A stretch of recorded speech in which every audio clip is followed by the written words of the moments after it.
ना थके हैं पाँव कभी ना ही हिम्मत हारी है। ना थके हैं पाँव कभी ना ही हिम्मत हारी है हौसला जिंदगी में कुछ कर दिखाने का। है हौसला जिंदगी में कुछ कर दिखाने का, इसलिए आज भी सफर जारी है। हेलो बच्चों, आप लोगों का अपने यूट्यूब चैनल केमिस्ट्री सिंप्लीफाइड में स्वागत है। मैं अतीक अली। आज जो है हम कक्षा 12 में केमिस्ट्री का आंसर पेपर हल करेंगे। केमिस्ट्री में 2025, ठीक है ना।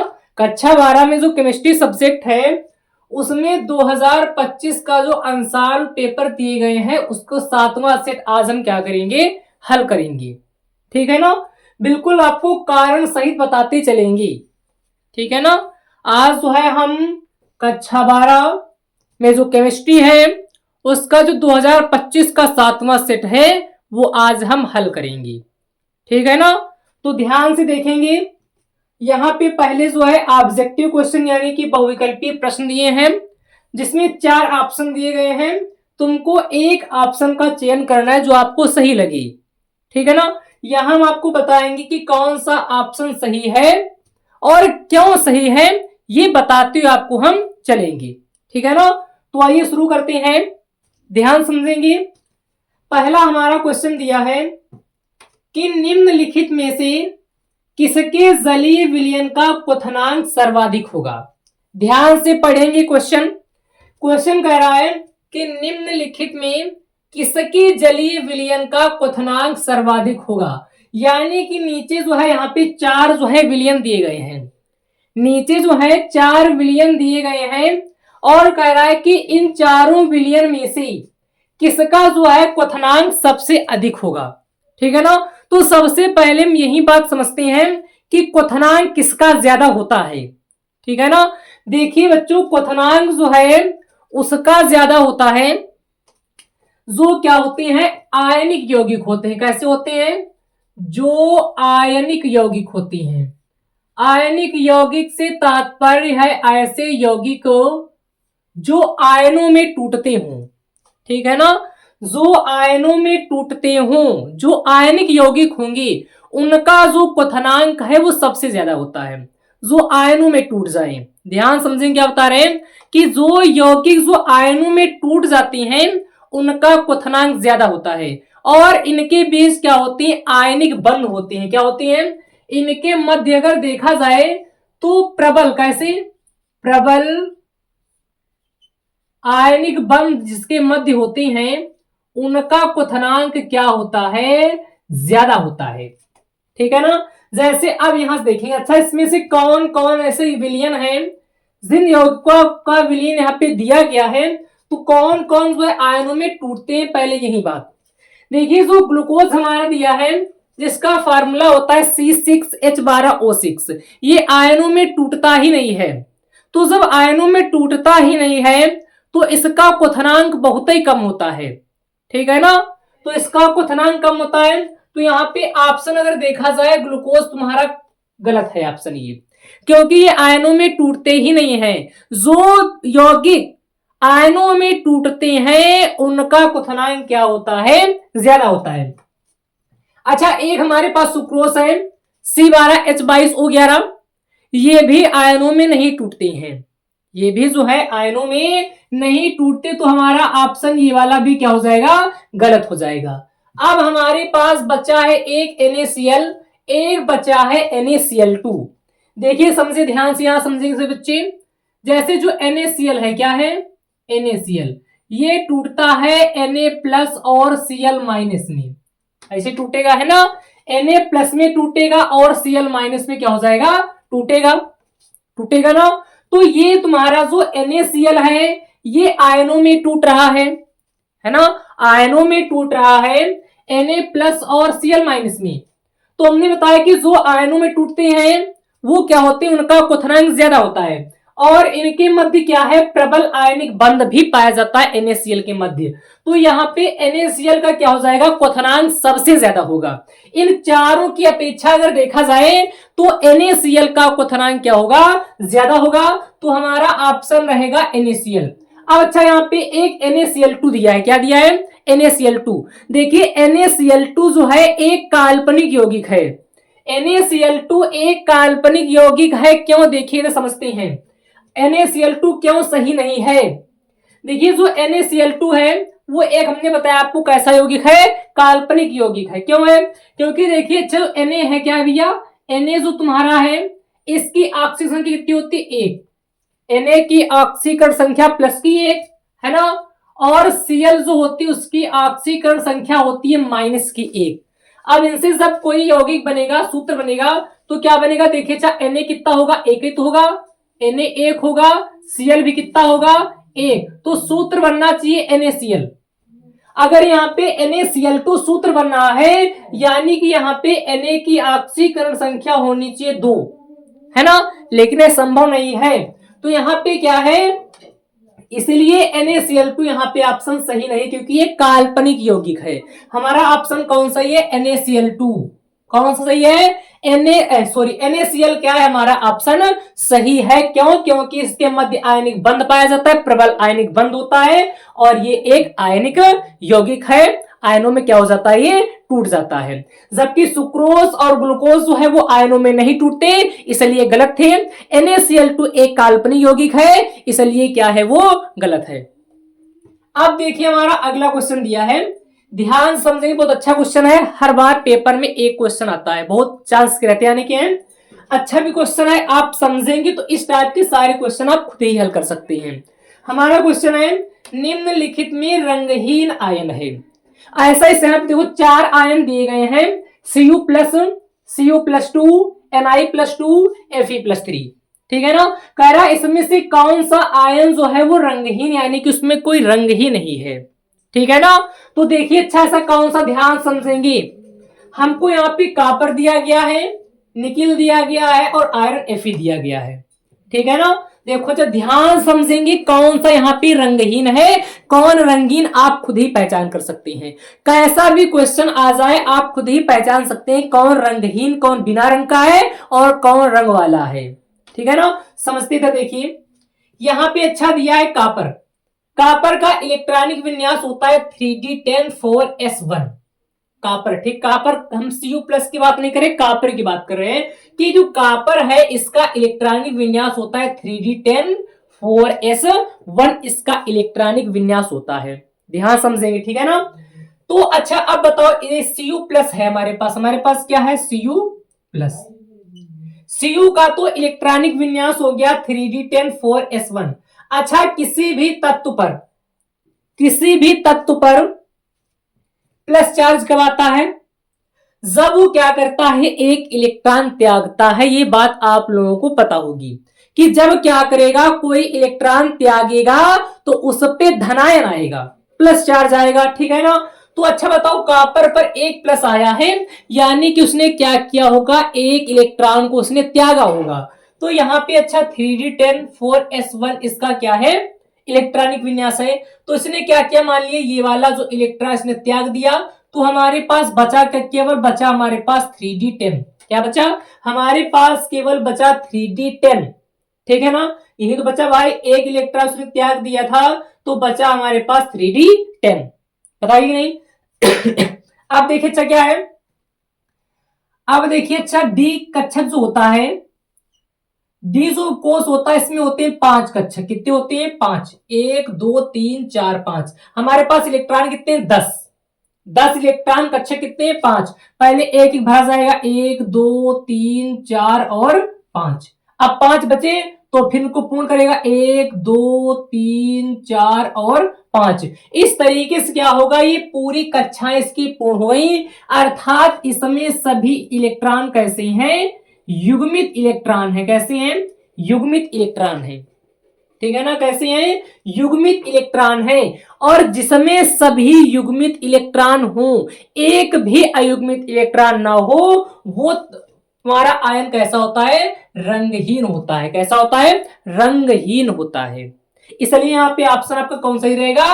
Cu+ वाला ऑप्शन क्या हो जाएगा? आपका सही हो जाएगा। रीजन पता चला कि नहीं कि क्यों रंगहीन है? क्योंकि इसका कॉपर का इलेक्ट्रॉनिक विन्यास होता है 3d10 4s1, लेकिन हमको दिया था Cu+।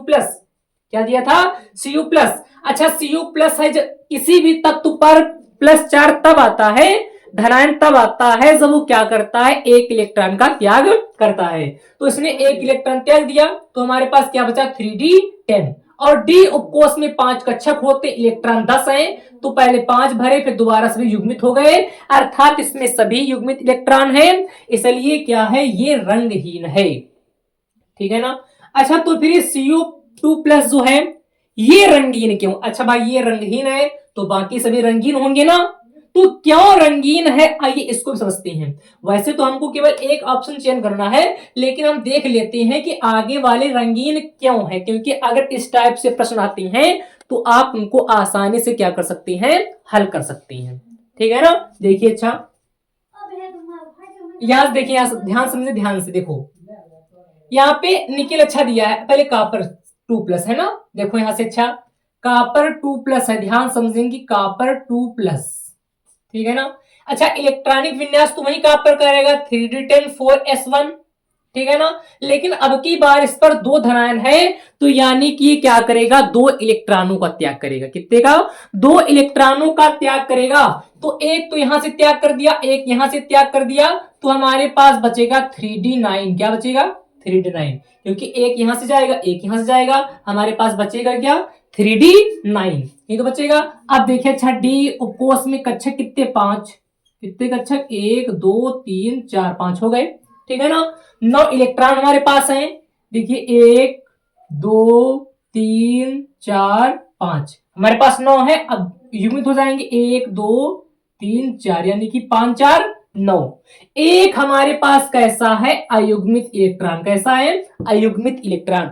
अगर एक भी उसके पास अयुग्मित इलेक्ट्रॉन है तब भी वो क्या होगा, वो तुम्हारा रहेगा रंगीन, कैसा रहेगा, रंगीन होगा, कैसा होगा, रंगीन होगा। अगर एक भी अयुग्मित इलेक्ट्रॉन है तो देखो यहाँ पे एक अयुग्मित है, इसलिए कैसा है, ये रंगीन है।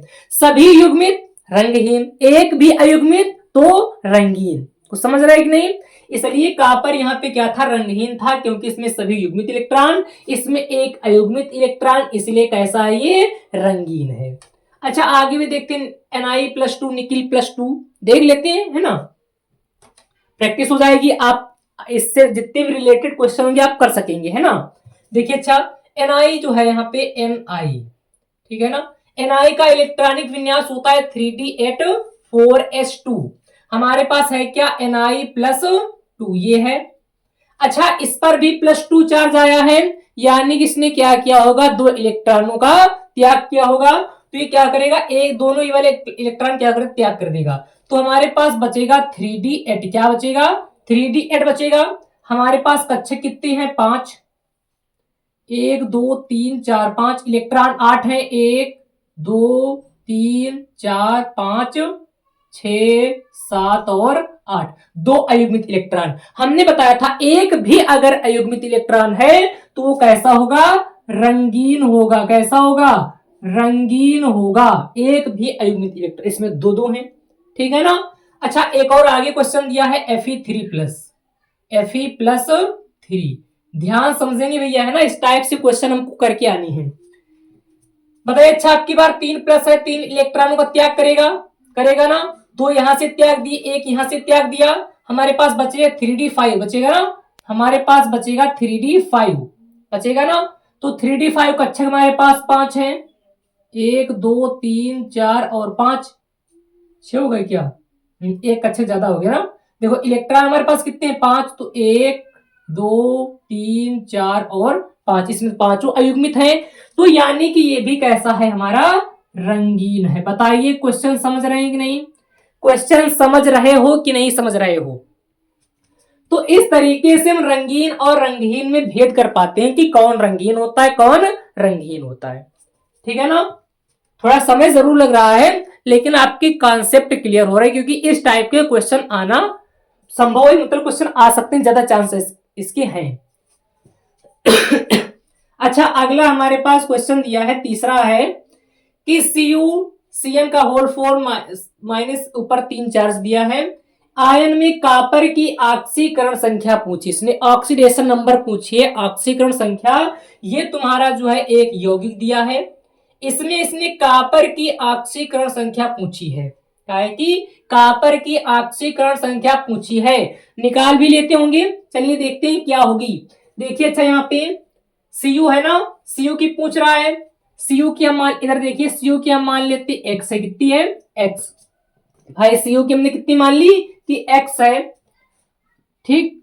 और Cn पर होता है -1, Cn पर कितना चार्ज होता है -1, इसकी ऑक्सीकरण संख्या कितनी होगी -1, तो हमारे पास कितने Cn है 4, देखो इधर 4 है ना, हमारे पास 4 कितने हैं, देखो प्लस लगाएंगे, देखो x लगाया क्योंकि हमने Cn की Cu की मान ली x, Cu की हमने कितनी मानी x मानी, प्लस Cn पर -1 चार्ज 4 है, तो 4 हमारे पास कैसे हैं -1 वाली, कुछ समझ रहे कि नहीं, और बराबर में चलेगा -3, जो ऊपर चार्ज रहेगा ये वाला, ये बराबर में चलता है, तो -3 हो गया, ठीक है ना, बराबर में। हल्की से देखिए x, ये प्लस माइनस तो माइनस हो जाएगा, -4 हो जाएगा, बराबर -3 हो जाएगा, ठीक है ना। ये x इधर रहा, -3 इधर है, ये माइनस का उधर जाएगा, +4 हो जाएगा, तो x बराबर अगर देखा जाए तो +1 आएगा, है ना। तो यानी कि हमारी ऑक्सीडेशन नंबर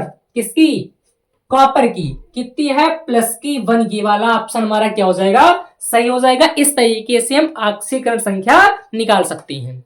बताइए समझ रहे हैं कि नहीं, ये तीनों क्वेश्चन समझे।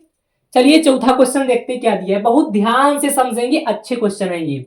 देखिए ऊपर जरा यहाँ पे हम साफ करेंगे, ठीक है ना, यहाँ पे थोड़ा हम साफ कर रहे हैं ताकि आप लोगों को जो है यहाँ पे हम बता सके कुछ।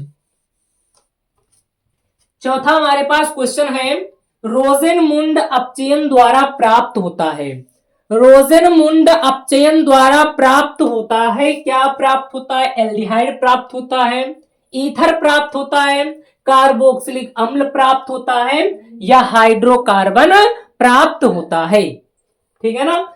कह रहा है कि एल्डिहाइड प्राप्त होता है, ईथर प्राप्त होता है, कार्बोक्सिलिक अम्ल प्राप्त होता है, या हाइड्रोकार्बन प्राप्त होता है, किससे, रोजेनमुंड अपचयन से। अब रोजेनमुंड अपचयन होता क्या है, अगर हमको यही पता चल जाए, है ना, ये नेम रिएक्शन है, नाम पर आधारित रिएक्शन है, अगर हमको पता हो जाए तो हम बता देंगे कि एल्डिहाइड बनेगा, ईथर बनेगा, क्या बनेगा। तो रोजेनमुंड अपचयन क्या होता है, देखो यहां दिया है, हम क्या करते हैं, acyl chloride RCOCl, acyl chloride की क्रिया कहां से कराती है, हाइड्रोजन से कराती है, ठीक है ना। प्लेटिनम यहाँ पे उत्प्रेरक ले लिया है, जब कराएंगे क्या बनेगा, देखो यहां से एक H निकलेगा, क्या निकलेगा, एक यहां से निकलेगा H, यहां से निकल जाएगा Cl, क्या निकल जाएगा Cl, HCl निकल गया। अब बचा क्या, देखो अच्छा, यहां से हमारे पास बचा है R, क्या बचा है R, ये हमारे पास यहां से बचा है C, ठीक है ना, यहाँ पे एक H बचा था, है ना, और यहां से एक O, क्या हो गया RCHO, और जानते हो क्या होता है, एल्डिहाइड होता है, क्या होता है एल्डिहाइड, तो क्या बनेगा हमारे पास, बनेगा एल्डिहाइड बनेगा, क्या बनेगा एल्डिहाइड बनेगा। बताइए समझ रहे हैं कि नहीं, रोजेनमुंड अपचयन से हमको क्या प्राप्त होता है, एल्डिहाइड प्राप्त होता है। अच्छा पांचवा देखिए क्या दिया है, बहुत अच्छा क्वेश्चन, ध्यान समझेंगे। सूत्र दिया है एक, C4H11N के लिए कितने प्राथमिक एमीन संभव हैं, 4 3 2 5, यानी कि ये सूत्र दिया है, अगर इस सूत्र को हम लेकर के चले साथ में तो बताइए इससे कितने प्राथमिक एमीन संभव हैं। अगर ये पूछता कि एमीन कितने संभव है इस सूत्र से, तो इस सूत्र से 9 एमीन संभव हैं, कितने 9 एमीन हम बना सकते हैं इस वाले सूत्र से, जिसमें प्राथमिक द्वितीयक और तृतीयक दोनों शामिल होती हैं। लेकिन इसमें पूछा है कि प्राथमिक एमीन कितने संभव हैं, तो देखिए इसमें प्राथमिक एमीन अगर हम देखें तो प्राथमिक एमीन का जो क्रियात्मक समूह होता है वो होता है सिंगल बॉन्ड NH2, ये तो होता है प्राथमिक एमीन जो है उसका जो क्रियात्मक समूह होता है सिंगल बॉन्ड NH2।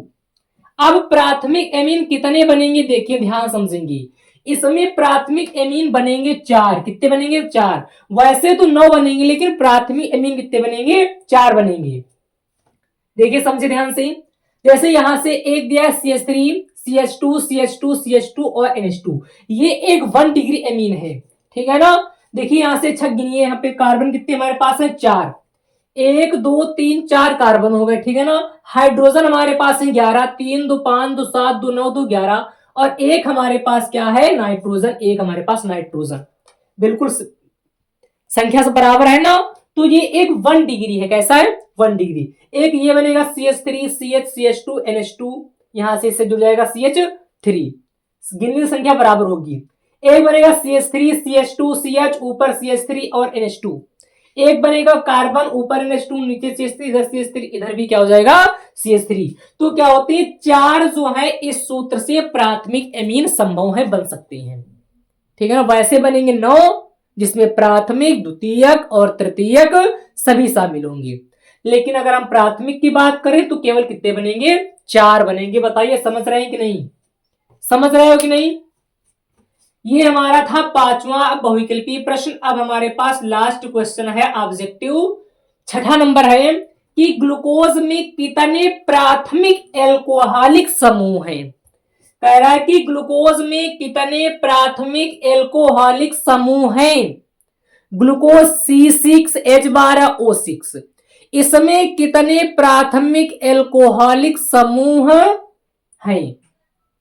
एल्कोहलिक समूह कहे तो सिंगल बॉन्ड OH होता है ना, ग्लूकोज में OH समूह होते हैं ना। तो कितने प्राथमिक होंगे? द्वितीयक तृतीयक से मतलब नहीं है, प्राथमिक कितने होंगे। इस तरीके से क्वेश्चन समझेंगे ध्यान से। ऑप्शन दिया 1 2 3 या फिर 4। यहां 4 कर दे, इसमें ये वाला ऑप्शन था, है ना, ऑप्शन ये वाला था, है ना। अब इसमें देखिए, अच्छा समझते हैं। देखिए ग्लूकोज में कितने प्राथमिक एल्कोहलिक समूह हैं। हमारे पास ये रहा ग्लूकोज का सूत्र C6H12O6। ग्लूकोज की संरचना सभी बना लेते होंगे, ये रही संरचना इसकी, पहले से बना के लेकर आए ताकि आप लोगों का समय व्यर्थ ना हो, बोर्ड एग्जाम बहुत नजदीक है ना। तो ये क्या है? ग्लूकोज की संरचना है। देखिए कार्बन 6 कितने थे? 1 2 3 4 5 6 हो गया ना। ऊपर एक इसमें एल्डिहाइड समूह होता है CHO, देखो होता है ना। इधर क्या होते हैं? OH जुड़े होते, देखो जुड़े हैं OH ना भाई, ये सब OH के, यही तो एल्कोहलिक समूह है। अगर तुमसे पूछे कि बताओ कितने इसमें एल्कोहलिक समूह है, कितने बताओगे? 1 2 3 4 5 तक है, 5 ही तो है भाई। ये वाला तो एल्डिहाइड समूह है, तो 5 एल्कोहलिक समूह है। लेकिन कह रहा प्राथमिक वाले कितनी है। अब देखते हैं अच्छा कि प्राथमिक एल्कोहलिक कितने समूह हैं। सबसे पहले हमको पता होना चाहिए कि प्राथमिक, द्वितीयक और तृतीयक एल्कोहल ही क्या होती है, ठीक है ना। देखिए क्या होते हैं, 1 डिग्री कह ले या प्राथमिक कह ले, ध्यान समझेंगे, बिल्कुल एक्सप्लेनेशन देंगे आपको अच्छे से हम। 1 डिग्री के अगर हमको यही पता चल जाए कि प्राथमिक एल्कोहल होती क्या है, तो उसके आधार पर हम पता लगा सकते हैं कि इसमें कितने प्राथमिक एल्कोहलिक समूह होंगे। है बात सत्य कि नहीं? देखिए इसमें क्या होते हैं प्राथमिक एल्कोहल। देखिए ये OH समूह जो होता है भाई, OH समूह तो एल्कोहलिक समूह है। तो ये जो OH समूह है, जिस भी कार्बन परमाणु से जुड़ा हो, जिस भी कार्बन परमाणु से जुड़ा हो, उस कार्बन परमाणु से क्या हो? एक कार्बन जुड़ा हो, तो वो 1 डिग्री। देखिए ये एल्कोहलिक समूह है, ये जिस भी कार्बन परमाणु से जुड़ा है, उस कार्बन परमाणु से मात्र एक ही कार्बन जुड़ा है, इससे मतलब नहीं भाई। इससे क्या मतलब? तो इससे जुड़ा है ना। हम कह रहे हैं कि OH समूह जिस कार्बन परमाणु से जुड़ा हो, उससे केवल एक कार्बन परमाणु अगर जुड़ा है, तो वो क्या है? 1 डिग्री है, ठीक है ना। 2 डिग्री क्या होता है कि जो मतलब OH समूह होता है, जिस भी कार्बन परमाणु से जुड़ा होता है, उस कार्बन परमाणु से 2 और कार्बन जुड़े। देखो एक ये जुड़ा, एक ये जुड़ा, ये OH समूह इस कार्बन से जुड़ा है, इस कार्बन से एक कार्बन ये जुड़ा, एक कार्बन ये जुड़ा, तो ये क्या है? 2 डिग्री है कि नहीं। 3 डिग्री क्या होते हैं? ये तुम्हारा OH समूह रहा, जिस भी कार्बन परमाणु से जुड़ा है, उससे 3 कार्बन जुड़े। देखो 1 2 और 3, तो क्या होता है? 3 डिग्री। लेकिन हमसे क्या मतलब है? 1 डिग्री से काम हमको है। 1 डिग्री क्या होता है कि OH समूह जिस भी कार्बन परमाणु से जुड़ा हो, उससे केवल एक ही कार्बन जुड़ा हो। अब देखते हैं एल्कोहलिक समूह में आ जाओ। अच्छा देखो, इससे तुमको मतलब नहीं क्योंकि ये एल्डिहाइड समूह है, ध्यान से समझ रहे हैं ना। देखिए अच्छा, ये यहाँ पे क्या है? एक OH समूह, ठीक है, अच्छी बात है। ये इस कार्बन परमाणु से जुड़ा है, जुड़ा है ना। और इस कार्बन परमाणु से 2 कार्बन जुड़े, देखो एक ये जुड़ा एक ये जुड़ा, तो ये तो 2 डिग्री हो गया, ये तो हमारे काम का नहीं है, ये तो 2 डिग्री है ना। अच्छा आगे देखो OH, ये OH है, इस कार्बन परमाणु से जुड़ा है, इससे एक कार्बन ये जुड़ा एक कार्बन ये जुड़ा, 2 जुड़े हैं ना, तो ये भी कैसा है 2 डिग्री है, मतलब नहीं। ये यहाँ पे OH समूह इस कार्बन परमाणु से जुड़ा है, इससे एक कार्बन ये भी 2 डिग्री रहा। यहाँ पे OH समूह ये है, ये इस कार्बन परमाणु से जुड़ा है, एक कार्बन ये रहा एक कार्बन, 2 डिग्री सभी है। लास्ट देखो ये OH समूह है, क्या है OH समूह, OH समूह इस कार्बन परमाणु से जुड़ा है और इस कार्बन परमाणु से क्या है केवल एक ही कार्बन जुड़ा है, देखो जुड़ा है ना, ऊपर थोड़ा ना, मतलब ऊपर तो इससे जुड़े हैं, ये इससे जुड़ा ए से जुड़ा है, हमको इससे देखना कितने जुड़े हैं, एक जुड़ा है। तो कितने हो गए हमारे पास, एक। कितना, ग्लूकोज में प्राथमिक एल्कोहलिक समूह कितने होते हैं, केवल एक, ठीक है ना। तो ये रहे हमारे सभी बहुविकल्पीय प्रश्न विद एक्सप्लेनेशन, बताया आपको कारण कि ऐसा क्यों हो रहा है। आप लोग ये क्वेश्चन तैयार करिए, बहुत अच्छे क्वेश्चन हैं, ठीक है ना। अब हम क्या करेंगे, अगले वीडियो में आपके जो सब्जेक्टिव क्वेश्चन रहेंगे, प्रश्न संख्या 1 खत्म हो गया, प्रश्न संख्या 2 से क्या है सब्जेक्टिव क्वेश्चन आपके शुरू हैं, वो क्या करेंगे अगले वीडियो में जल्द ही आप तक पहुंच जाएंगे, ठीक है ना।